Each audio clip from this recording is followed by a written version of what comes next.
For those of you who watched my previous video, I talked about my first depressive episode, which actually did not happen when I was diagnosed with bipolar disorder yet. And my second depressive episode, you might be guessing that it happened after my first manic episode. And if you're guessing that, that's a really good guess, and it's not correct. So when I left high school, I took a phys ed degree, and then I took an after degree, Bachelor of Education, and my dream was to become a teacher. In high school and university, I taught and coached a lot of sports, and I basically thought that's what I'd do the rest of my life. Both my parents were teachers, and neither of them pressured me to get into teaching, but it's something that I love doing, especially in high school, university. And so went to university, and I was really fortunate to get a part-time teaching job right after I graduated.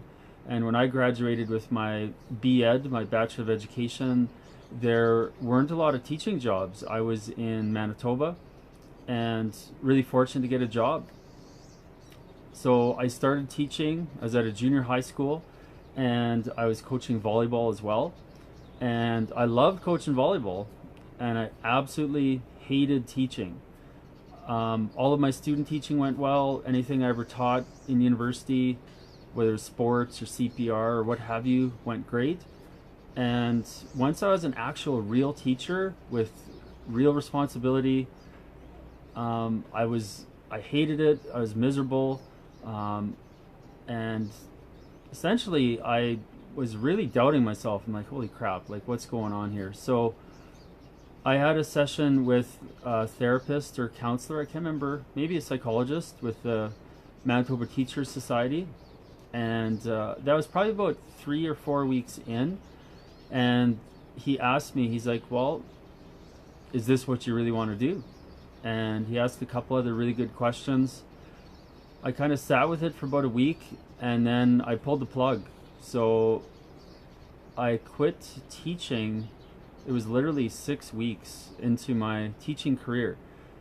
And at the time, that was a huge, huge disappointment. I'd spent 5 years of my life becoming a teacher and done all this coaching and volunteering and all this sort of thing to be ready for this career, and I absolutely hated it. So I quit, and I definitely was in a deep depression at that time. I was not sure what I was going to do with my life, and really disappointed with myself. And I remember the turning point for me.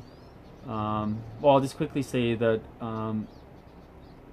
I guess I just kind of moped around for a couple weeks. I remember I was living at home and helped my mom out. She had a few health issues, and then it got to like late October, and fortunately I had a brainwave. My brainwave was to move out to Whistler. When I was in high school, I was pretty fortunate. Our family had a trip out there at Christmas, and I went skiing. And I remember at the time thinking, wow, I'd love to live here for a winter. And so, when I was in my depression, for those of you who don't know, when someone's deeply depressed, it's as strange as it sounds. It's hard to have a shower. It's hard to cook, to clean, to do the basic things of being an adult. And avoidance is very typical. So, I was avoiding doing things with people and kind of just staying to myself and wallowing in my misery. And but like I said, fortunately it wasn't too long, but it was about 2 or 3 weeks after I quit teaching. I had this brainwave to move out to Whistler, and I'd been teaching skiing my last year of high school and university, and a little bit of coaching as well. So I did apply and got a job with the Whistler Blackcomb Ski and Snowboard School, and fortunately that's what turned me around.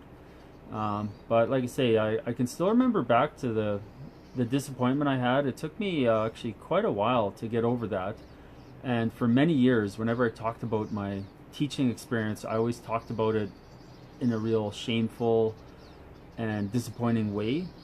And when I look back now, I fortunately the 2020, as you know, is nice years later. And when I look back now, I really see the bigger picture. And you know, I've been teaching and coaching many things since I was in that junior high school in my early 20s. That being said, I haven't been in a traditional classroom, and I personally feel that I wasn't meant to be in a traditional classroom. And who knows, maybe if I was in a different school, different place, when I got out of university, I might still be a traditional school teacher right now. But yeah, so that was my second depressive episode. And like I say, that happened before I was diagnosed with bipolar disorder. So for those of you watching live, I really appreciate it. And for those of you watching later, if you are enjoying this, and if there's anyone you know in your life that you feel could potentially benefit from it, consider sharing it with them.